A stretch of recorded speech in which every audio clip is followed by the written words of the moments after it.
किसी शहर में एक टाउन जज को ढूंढना है। यह जज एक अनोखी शर्त पूरी करता है।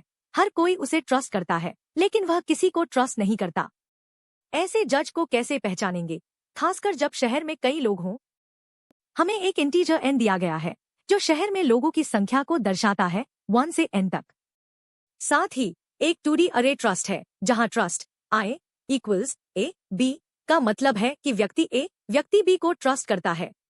हमें टाउन जज का लेबल रिटर्न करना है। अगर ऐसा कोई जज नहीं मिलता तो -1 रिटर्न करें। जज की 2 शर्तें हैं, वह किसी को ट्रस्ट नहीं करता और हर दूसरा व्यक्ति उसे ट्रस्ट करता है। एक सीधा तरीका यह है कि हम हर व्यक्ति को जज मानकर टेस्ट करें।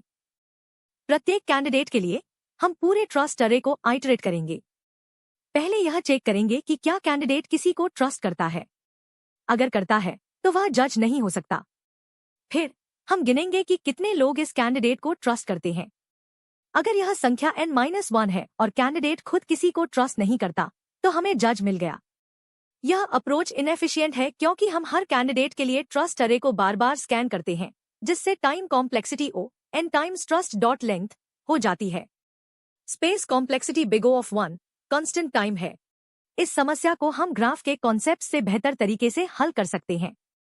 कल्पना कीजिए कि हर व्यक्ति एक नोड है और ट्रस्ट एक डायरेक्टेड एज है। अगर A B को ट्रस्ट करता है तो A से B तक एक एज है। जज की 2 शर्तों को हम इन डिग्री और आउट डिग्री के रूप में देख सकते हैं। वह किसी को ट्रस्ट नहीं करता का मतलब है कि उस व्यक्ति की आउट डिग्री 0 होनी चाहिए। हर दूसरा व्यक्ति उसे ट्रस्ट करता है का मतलब है कि उसकी इन डिग्री n-1 होनी चाहिए। हम 2 अरे बना सकते हैं, इन डिग्री और आउट डिग्री, दोनों का साइज n+1 होगा। फिर ट्रस्ट अरे पर एक बार आइटरेट करके हर व्यक्ति की इन डिग्री और आउट डिग्री को अपडेट करेंगे। ट्रस्ट पेयर A B के लिए आउट डिग्री A को इंक्रीमेंट करेंगे और इन डिग्री B को इंक्रीमेंट करेंगे। अंत में हम 1 से n तक आइटरेट करेंगे और चेक करेंगे कि किस व्यक्ति की आउट डिग्री 0 है और इन डिग्री n-1 है। वही हमारा जज है। चलिए उदाहरण n इक्वल्स टू और ट्रस्ट इक्वल्स 1 2 लेते हैं।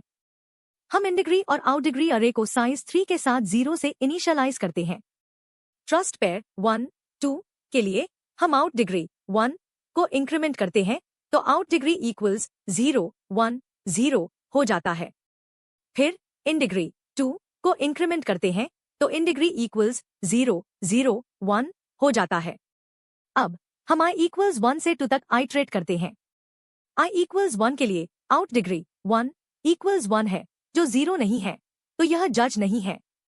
I इक्वल्स 2 के लिए आउट डिग्री 2 इक्वल्स 0 है, जो सही है। और इन डिग्री 2 इक्वल्स 1 है।